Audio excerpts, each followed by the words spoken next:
नमस्कार, स्वागत है आप सभी का जय भारत टीवी में। मैं हूं योगेश धस्माना। कोरोना वैक्सीन, आखिर कोरोना वैक्सीन को लेकर जो इंतजार पूरी दुनिया कर रही थी वो लग रहा है पूरा हो रहा है। कई जगह कोरोना वैक्सीनेशन का कार्यक्रम शुरू भी हो गया है। वहीं भारत देश में भी केंद्र सरकार ने इस वैक्सीनेशन को लेकर पूरी तैयारियां कर ली हैं।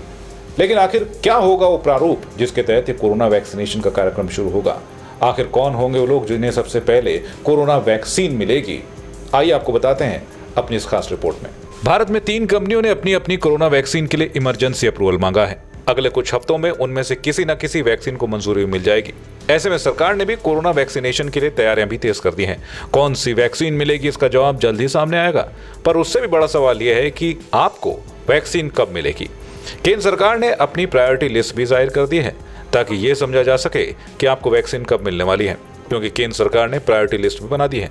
केंद्रीय स्वास्थ्य सचिव राजेश भूषण के मुताबिक केंद्र सरकार ने अगस्त में कोविड-19 के लिए वैक्सीन एडमिनिस्ट्रेशन पर नेशनल एक्सपर्ट ग्रुप बनाया था और इसने ही तय किया है कि कोविड-19 का वैक्सीनेशन किस तरह आगे बढ़ेगा, वैक्सीन की खरीद प्रक्रिया क्या होगी, वैक्सीन का चुनाव कैसे होगा, वैक्सीन की डिलीवरी कैसे होगी और ट्रैकिंग मैकेनिज्म क्या होगा। तो नेशनल एक्सपर्ट ग्रुप की सिफारिशों के आधार पर यह तय किया गया है कि आखिरकार वो कौन लोग होंगे जिन्हें वैक्सीनेट किया जाएगा, यानी कि सबसे पहले वैक्सीनेशन किन लोगों पर होगा। आइए आपको बताते हैं।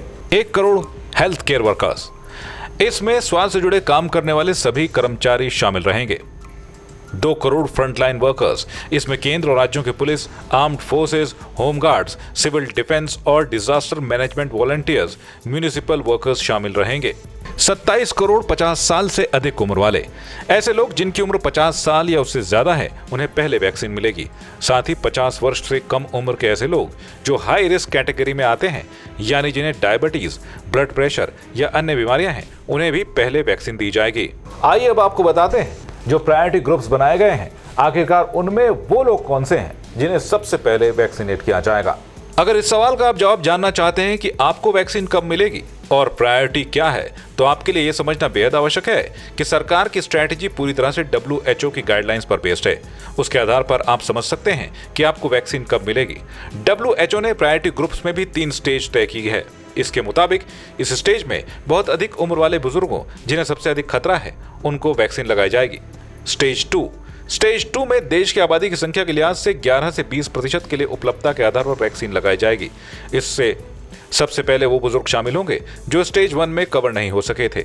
इसके बाद इम्यूनाइजेशन में सक्रिय health care workers, comorbidities groups, low income groups, slums में रहने वाले लोग और फिर टीचर्स व स्कूल स्टाफ शामिल होगा।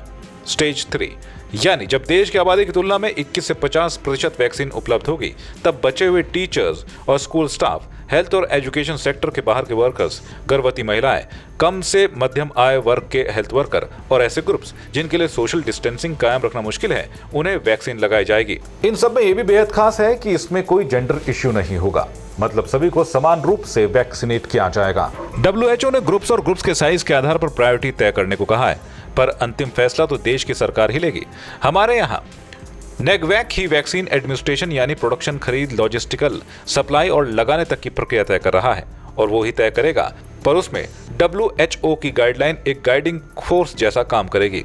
गाइडलाइन कहती है कि महिलाओं की तुलना में पुरुष इन्फेक्ट भी ज्यादा हुए और उनकी मौतें भी बहुत हुई, पर वैक्सीनेशन में ये तथ्य मायने नहीं रखता। अक्सर बुजुर्गों की देखभाल महिलाओं के जिम्मे होती है।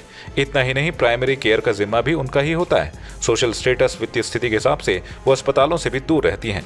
ऐसे में जेंडर को आधार बनाकर वैक्सीनेशन प्रोग्राम नहीं बनाया जाना चाहिए। तो ये थी वो रिपोर्ट जिसे तैयार किया है हमारे संवाददाता आशीष तिवारी ने। कुल मिलाकर ये रिपोर्ट ये बताती है कि आखिरकार किस तरीके से पूरे देश में वैक्सीनेशन का कार्यक्रम किया जाएगा और कब तक वैक्सीन आम आदमी तक पहुंचेगी। तो इसी तरह की और भी रोचक जानकारी, देश दुनिया की तमाम बड़ी खबरों के लिए आपको हमारा YouTube चैनल जय भारत टीवी सब्सक्राइब करना होगा, लाइक करना होगा, शेयर करना होगा। फिलहाल दीजिए इजाजत, नमस्कार।